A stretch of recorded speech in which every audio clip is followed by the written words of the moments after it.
we can't have a blockbuster game between Manchester United and Liverpool without having some bickering. So we had to bring the experts in at that, Jamie Carragher and Gary Neville.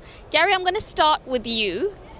Would you chuck in the false nine system and start Joshua Zirkzee here against Liverpool? I've thought about that, obviously, in the last few weeks and thought that you really have to play football with a centre forward. I don't think they have to chuck the system in if he plays, because he actually does drop in quite naturally. But he can do what Bruno's been doing. I think having a point up there, having someone a bit more physical and with strength, they've had to bring him on in 45 and 60 minutes in the first two games, so it's telling you that basically they need him on the pitch. I can understand why they haven't started with him, because he's not been used in pre-season that much, he's not had a lot of football, but now feels like the time to play him and get him in the first 11. Jamie, do you think the absence of Mason Mount would actually encourage Ten Hag to play Zirkzee, because Mount has been leading the press with Bruno, so without him there they lose a bit of energy? Yeah, and that is Mason Mount's strength. I mean, I'm a fan of Mason Mount, but I mean, you talk about a creative midfield player. His biggest strength is what you've just said. There is almost his energy and starting the press and getting after people. So I think Manchester United this season, when you talk about them defensively, they've probably been a little bit better, but I think a lot of that was maybe down to Mason Mount. I think Manchester United this season, only 2 games, I think they've won the ball in the final third more than anybody in the Premier League this season. So it shows an improvement there. I think it's a real conundrum for the manager, because I think he'll be wary of giving sort of too much space to Liverpool's midfield the way they play now. He probably would have wanted that extra body in there, but I'm not quite sure who else he can play. And I mean, you've spent what, 30-40 million pound on a striker. I think everybody in this stadium, Manchester United fans, will be expecting Zirkzee to play. A lot of this fixture sometimes can be about managing your emotions through it. We've had a Liverpool that used to specialise in that, feeding off the emotion, the energy, chaos. Not like that anymore, more measured, controlled. So how do they deal with that now? Liverpool or Manchester United? Liverpool. Well, they've dealt with it really well in the first 2 games, but this is a huge step up in not just opposition and occasion. That this is always a big game, no matter where we are in the season. It's early on. I think there's a lot more riding on it for Manchester United. I think it'd be a long 2 weeks if Manchester United get beat twice in the first 3 games. I think for Liverpool, you'd always know this is going to be a tough game. Even when they're at the best, they find it difficult to come here and win. So I don't think a draw would be the end of the world. Obviously, a defeat would be a nightmare. You never want to lose derby games. But yeah, I think it started well. And if Liverpool could come here and win, I mean, three wins out of 3, and the real big scalp for the new manager, I think it'd be a great place to be for Liverpool in the next couple of weeks. Gary, we've seen Liverpool's performance against the counter-press improve. They don't really allow many turnovers anymore because they're taking less risks with the high press. But Arne Slot said that the real measurement of how well they do will come against United here because of how good they are on the break. Would you agree with that? Oh yeah, to be honest with you, obviously I want United to win today, but you're obviously interested how sort of Arne Slot's going to take over from Jurgen Klopp and how he's going to cope with what Jurgen Klopp's achieved in the last, whatever it was, 7 or 8 years that he was at Liverpool. It was a phenomenal run that he had. And this is the big test, obviously, today for Arne Slot. I'm looking forward to seeing Liverpool because he's not been put under pressure as such yet. Obviously, the 2 games so far, he's dealt with them really well, but they are what you would expect games that Liverpool would win. Liverpool have still got a lot of players from the Jurgen Klopp era that will be playing off memory. And playing off the sort of fact that they've got a lot of experience with each other. You look at that Liverpool team; it's strong, but this is a ground that can cause problems. But I saw the record this morning, and I didn't realise it was as bad as it was. That United have only won 1 in the last 12 in the Premier League, which is absolutely shocking and represents what obviously Liverpool have done and what United have done. But I want to see obviously Arne Slot put under pressure in a game. I'm sure Liverpool fans do as well, and how he reacts to that. And I'm sure there'll be pressure applied today by United. It won't be an easy game for either team. I think the big thing for me in the game, thinking about how Liverpool's set up now and play, is if Man United get their press right, as they have done this season, but I think Mason Mount will be a miss, I've mentioned that. If they can get that right, they've got a great chance of winning the game, because Liverpool will continually sort of try and feed balls into to Gravenberch and McAllister in those positions. We've seen the fullbacks really narrow as well, and we saw Ipswich have some joy in Liverpool's only other away game, certainly in that first half as well. So I think if Manchester United can get that right, they've certainly got a chance. One of the things they do have to get right, Manchester United, is Marcus Rashford. Yeah. Get him involved more. He's not had a shot yet in the Premier League. Scored 7 goals in this fixture, all at Old Trafford, but we've not really seen him light up yet. Why is that? No, I mean, we're 2 years into Erik Ten Hag's reign and there are still a lot of questions to answer. You know, establishing a back four, a style of play, getting a system that basically suits the whole group, getting Marcus Rashford into form, getting the most out of the players that we've signed. I mean, Manchester United, you think about it, I was thinking this yesterday when I saw that Jadon Sancho had left.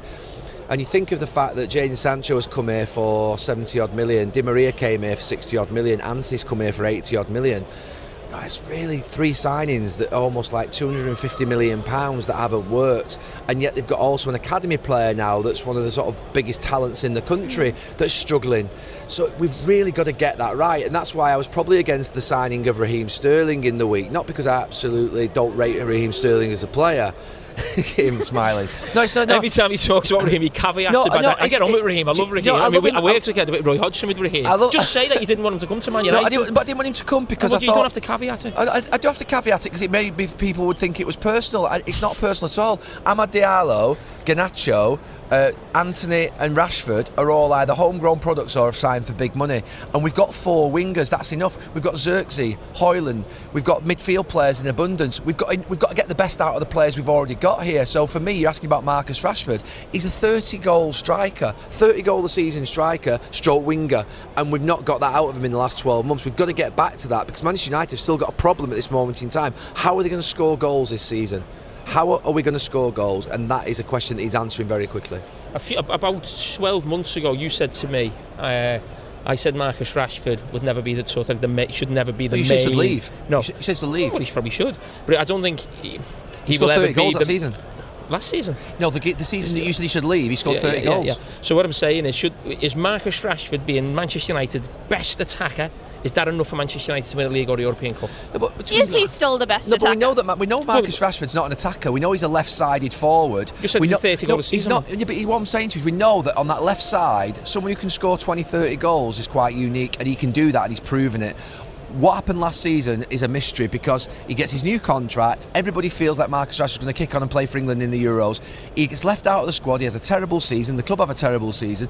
Marcus Rashford has got to get back to being that guy that makes those runs in between full-back and centre-back on this side of the pitch, that gives Trent Alexander-Arnold real problems today, and starts slotting it into that far corner. If he can score 15, 20 goals a season from this left side, Manchester United are going to have a half-decent season. I mean, listen, I've always said that I think Rashford's a really good player. He's caused Liverpool problems in the past, but if Marcus Rashford is Manchester United's best attacker, they're not winning the Premier League or a European Cup. Gonna argue that?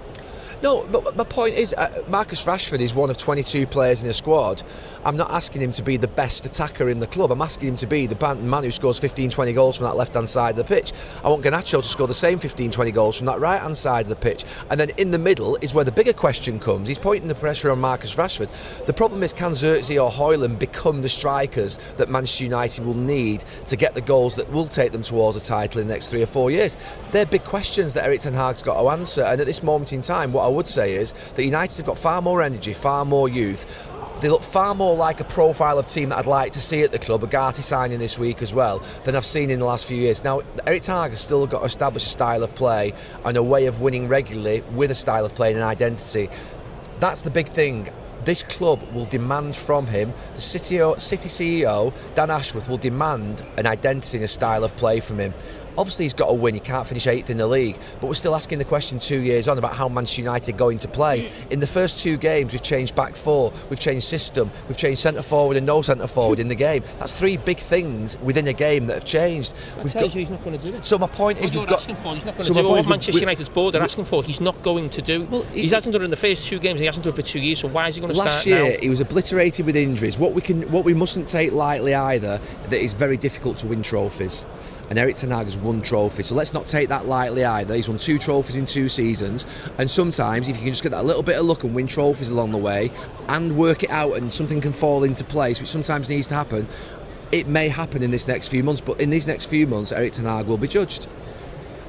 We're talking about Erik Ten Hag's problems and the questions that he still needs to answer. Which lot, apart from how he reacts to a setback, what do you think are the blind spots for him? You mean weaknesses in his system and the setup?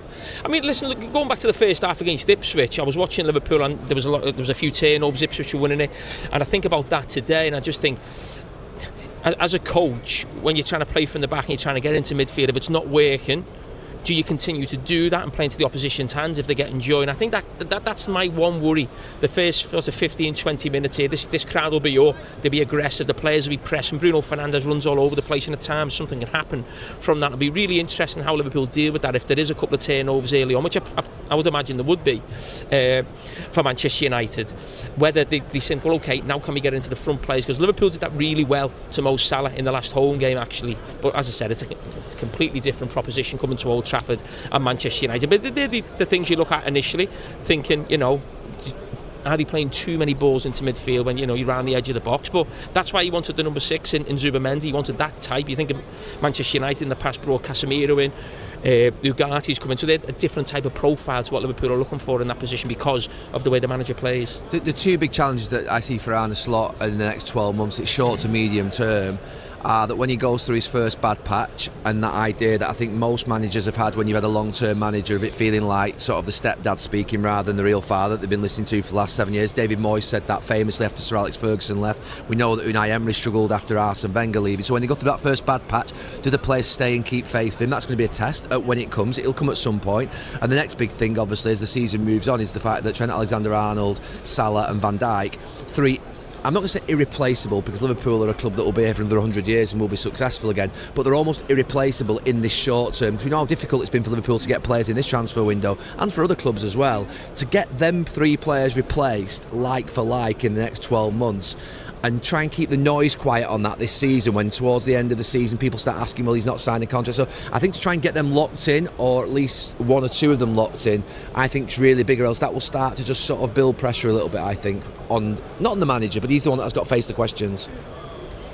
Thank you very much, disagree guys. with it, does he? Listen, I promised you guys bickering, and I told you they are the experts, and they've proved it again. In bickering? Yeah. Alejandro Garnacho's reaction highlights what Manchester United must do after Liverpool defeat. Liverpool's 3-0 victory over Manchester United at Old Trafford felt like a painful reminder of some of United's worst performances from last season. Just before kickoff, United players requested that "Take Me Home" be played over the stadium speakers, but the comfort of home was quickly shattered.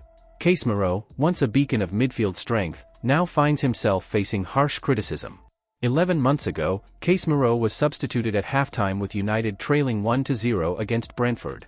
Fast forward to the Liverpool match, and as Toby Collier warmed up before the break, United fans could already sense that Casemiro's time on the pitch was over. The crowd's enthusiastic reaction to Collier replacing Casemiro only underscored the growing frustration with the veteran midfielder. While Erik Ten Hag isn't responsible for the late arrival of new midfielder Manuel Ugarte, he hasn't yet found a solution to United's ongoing midfield struggles. Casemiro has started all 4 of United's matches this season, but his performance against Liverpool suggests he might no longer be the reliable anchor he once was. Darren Fletcher, watching from the stands, left his seat before halftime, no doubt alarmed by what he witnessed. No amount of public relations can cover up Casemiro's dismal 45 minutes on the pitch. Even with the Saudi Pro League transfer window still open, it's unlikely that they would show interest in the 32-year-old midfielder. United desperately needs Ugarte to make an immediate impact. With 2 losses in 3 games, this season's start mirrors Ten Hag's first Premier League campaign, but with results in the opposite order. Whatever momentum United hoped to carry over from their opening win against Fulham has been crushed by these damaging defeats. As Liverpool fans chanted taunts around the 58th minute, just after Mohamed Salah's goal against Andre Onana, it became clear how far United had fallen. A version of the "Ten Hags at the wheel" chant echoed through the stadium, reminiscent of the infamous "Oles at the wheel" during United's 5-0 thrashing at the hands of Liverpool 3 years ago. Some United supporters in the Stretford end tried to rally the team, while others voiced their discontent, with some even criticizing Marcus Rashford for his cautious play. But United cannot dismiss this loss as an anomaly. Both of their defeats this season bear striking similarities to last year's losses, and the responsibility lies with a manager whom the club's new regime hesitated to retain. Even a Liverpool analyst was seen in disbelief, hands on his head, at United's incompetence. The parallels with last season extended to the crowd's reaction to substitutions. The removal of Alejandro Garnacho was met with boos, much like the reactions when Rasmus Højlund and Kobbie Mainoo were substituted against Brighton and Burnley at Old Trafford last season. Ugarte's brief pre-match display on the field, as he dodged sprinklers, was more effective than Casemiro's performance. 2 years ago, Casemiro was the South American midfield star parading on the Old Trafford pitch before a Liverpool match. Now, that memory seems distant. United has yet to beat Liverpool under Ten Hag with Casemiro in the starting lineup. With the Brazilian in the midfield, United's centre looked as vulnerable and porous as it has for the past year. A misplaced pass by Casemiro turned a United attack into a Liverpool counter, leading to Luis Diaz's goal in the 35th minute. Garnacho, visibly frustrated, tugged at his shirt while rehydrating, disappointed that Casemiro's intercepted pass didn't reach him on the right. As they did in previous FA Cup and Premier League encounters at Old Trafford last season, Liverpool seized control in the first half. This time, they didn't let United off the hook, with Diaz's second goal in the 42nd minute ensuring a comfortable second half for the visitors. Diaz was available for transfer in January 2022, a player Ralf Rangnick had highlighted as a potential United target. When the Colombian was substituted in the 65th minute, Lisandro Martinez was happy to usher him off the field, relieved to see him depart. The ease with which United's midfield was bypassed with a single penetrating pass, leading to Trent Alexander-Arnold's disallowed goal, served as a stark warning that went unheeded. Alexander-Arnold kissed the camera, a clear homage to Steven Gerrard's iconic celebration in the same spot 15 years ago. Sulla was ruled offside, denying the goal, but the warning signs were there. Ten Hag started the match on the bench, but Liverpool's disallowed effort brought him to the technical area. Ruud van Nistelrooy rushed down the steps from the bench to consult with Ten Hag in the 30th minute after yet another United midfield lapse. Liverpool scored a minute later, and Mainoo, like Casemiro before him, was caught out, leading to Sulla's third goal, effectively ending the contest.